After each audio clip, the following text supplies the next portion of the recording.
Hello, and welcome to my first YouTube video. In fact, this is the second video I've ever shot with my phone, so I should go ahead and warn everyone up front that if you were to think of SBRE Brown or FP Geeks videos as a fine souffle, this will probably be more like a slightly burnt cupcake you'd get out of an easy bake oven. Having said that, I'd like to show you all this very interesting notebook I got off of a trade with Vernon Davis. I sent him a synthetic paper field notes, and he sent me this promotional item that was released a while ago by Pelikan. It's a 2-pad notebook with the binding on either side. Unfortunately, they do not sell this anywhere. I've checked, but don't think my camera quite focuses well enough, but you can just barely see the Pelikan logo here in the top corner. And this itself is a soft, flexible, pleather-like cover. It's got a light texture. It's soft and flexible, but still firm enough that it's a very solidly constructed notebook, and between that and the elastic band, it's held together very well. And when you open the inside cover, you get this lovely, very tightly packed corkboard pattern on a much more rubbery feeling material. It's a nice contrast with the green. And while I'm at it, let me apologize for the jump cuts. I'm sure you've noticed I've had to start and stop the recording a few times. I guess it's not really designed for this, but since the paper's thin enough, you could actually fold the blank pieces over onto the grid and have a nice little bit of lined paper that way. Of course, that's still blank, but it might be useful. As far as measurements, I'm going to post the measurements I took with a ruler in the video notes. Unfortunately, I couldn't find an actual ruler, and you had to use a paper one I printed off the internet because mine has disappeared to Vegas for some reason. So the measurements would be approximate, but it's about closed like this. It's about 6 1/8 inch tall, 4 1/4 inches wide, and 3/4 inches thick. And that compares to, close this back up. If you wanted to compare that to another notebook, here is a Midori Passport, which is a much shorter and slightly not quite as wide. I think you definitely have more trouble fitting this in a normal jeans pocket, though you could probably get it in a jacket pocket or cargo pants, something like that, a lot easier. But after holding it and looking at it for a while, I think it probably wasn't really designed for pockets so much as briefcases and suit jackets and things like that. And when you open the notebook, paper, of course, slightly smaller dimensions. One pad is 6 inches tall and about 3 1/4 inches wide. Of course, you wouldn't be able to use the entire width because of the metal binding here. As for the paper itself, it definitely feels a bit glossy. It doesn't really feel like Clairefontaine or Rhodia, but you can tell it has some sort of coating. Somewhere between, let's say, black and red and Clairefontaine and Rhodia. Probably they did that on purpose, and since it is a notebook that you carry around with you to make quick jottings in, you would want it to dry quickly, and so you wouldn't want the super slick coating you might get on more higher end paper. Unfortunately, the packaging didn't say what sort of paper they used for this, which is a shame because it actually does feel pretty nice. I'm not entirely sure, but I think the grid pattern paper might be a little bit smoother. So with that in mind, let's do a quick writing sample. Use the blank paper first. What I'd like to do is I've got a few pens here. I'd like to go from a really fine tipped pen to something broader, so I'll start with a Japanese fine. This is a Pilot Custom 823, and this is the first time I've written in this notebook, so it should be interesting. Flip to the back to get away from the binding. Since I'm left-handed, anytime there's any sort of wire binding on the side of a notebook, it's a bit of an issue, but it's okay. So let's see. Okay, starting a writing sample now. Let's see, make sure it's visible. Let's see.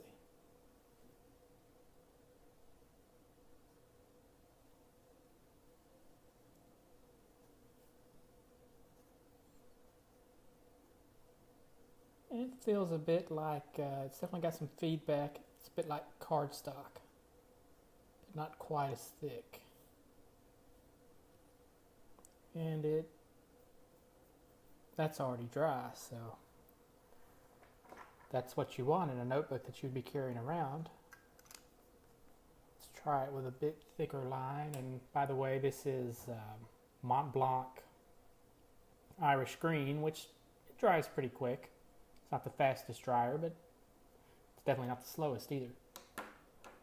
And the same ink in this pen. This is a Pilot Elite 95S, which is one of their 95th anniversary editions. It'll be released in the United States under a different name because of a trademark issue, I believe. It's actually a medium nib, but I've tested it and it writes equal to a Pilot broad, so I tend to treat it as that. So let's see. Definitely feels much smoother on this paper since it's a broader nib.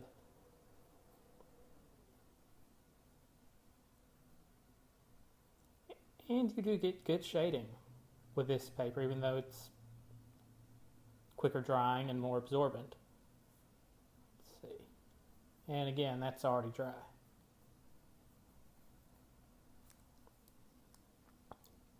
Now, something maybe a little more fun would be this Monteverde Intima with Ackerman number 16, which is a really nice neon orange that somehow manages to be incredibly bright and not burn the eyes, which is, I think, a nice pair of features to go together.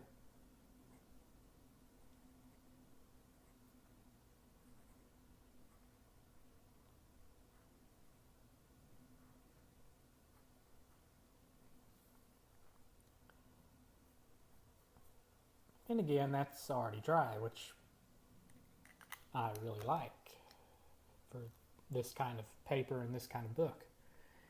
And looking close, I don't see any feathering or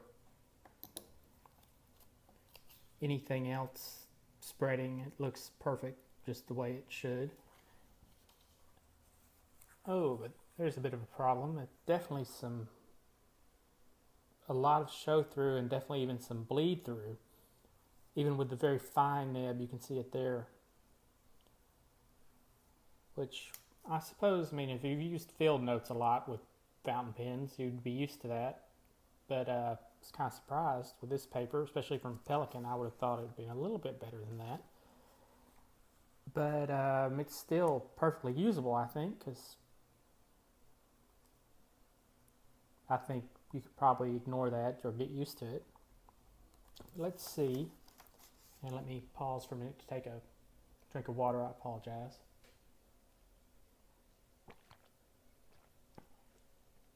Let's try one more pen before we move on to the other kind of paper in here. If I can remember where I put it. Oh, here we go.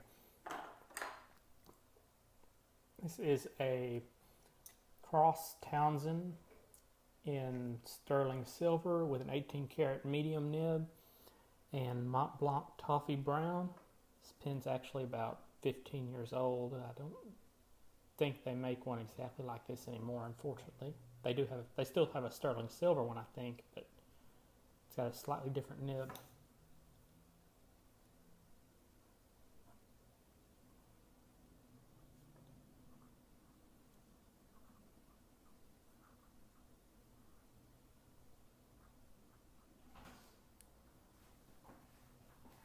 Okay, and there is the brown ink, and if we look at the other side, it bleeds about like the rest. So even though this paper feels, definitely feels nicer than Field Notes, that's about the level of bleed and show through you should probably expect, but without the feathering or spreading, which makes it a lot more usable, I think, in my opinion. So briefly, we'll do the same thing with the grid paper to see if it reacts the same way. Slide this over. And notice I've kept the blind cap closed. This is well, I take it back, it's been open the whole time. I'm glad I'd never tried to pull on that. Never mind. Alright, so again with the Japanese fine point.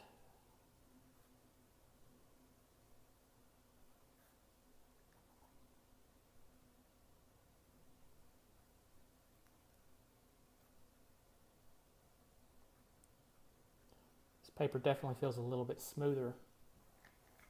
You can really tell with the finer point nib, so it's probably coated a bit different. Because otherwise it feels like it's the same paper, but it's just a touch smoother when you write. So, let's look at that.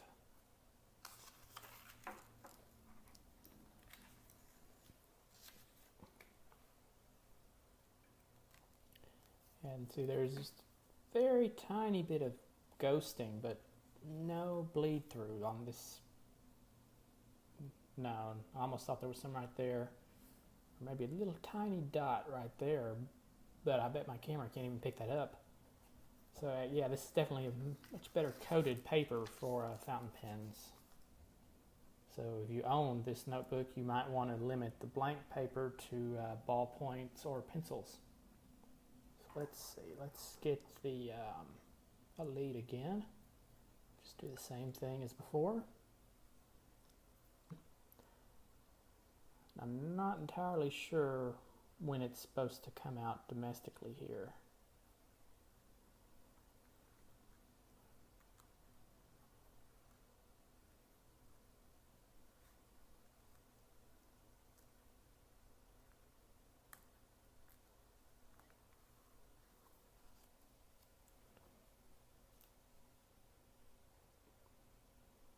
Let's see, I think, yeah, that takes a little bit longer to dry because it's not quite as absorbent.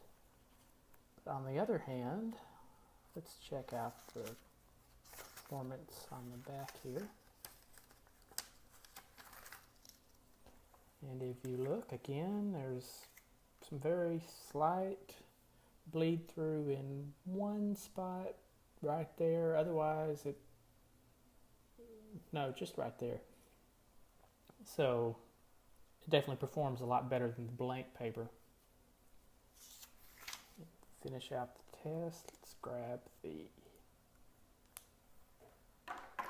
what did we do over here? We did the orange next. Where did I, there it is. Sorry about that.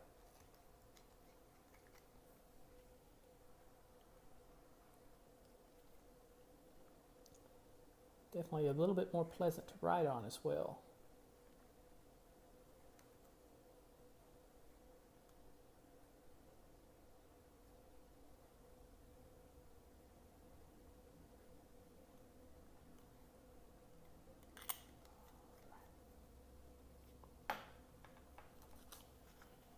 And you can actually see that's still a bit wet.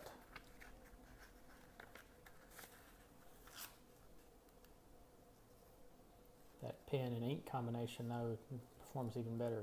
There's not really even any show through there at all. And finally, I'll go back to the brown.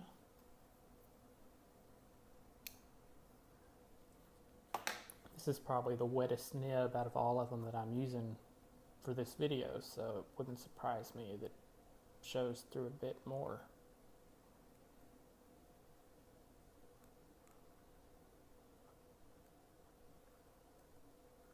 Ink definitely shades very well on this paper and on the blank paper. So there you go. And check the back. And let's see, is that, yeah. So there's one little spot of bleed through right there, but other than that, just some show through, which really isn't any more, I think, than you might see on 80 gram Rhodia, and it's certainly less than you'd see on Tomo River paper. So overall, I really like the way this paper performs, especially the grid paper. This I probably use more for pencils and doodles and things, anything where I would be more willing to deal with bleed through, because that might get a little hard to read if you tried to write on both sides of that. Alright, so I'm going to stop the recording here for a moment and then I will be back again. Hello again. That's about all I had. After playing with the notebook and now using it here for a few minutes, I think it's definitely a really nice notebook to look at. I love the way it's put together, and I love the colors they use. The green and brown go together really well.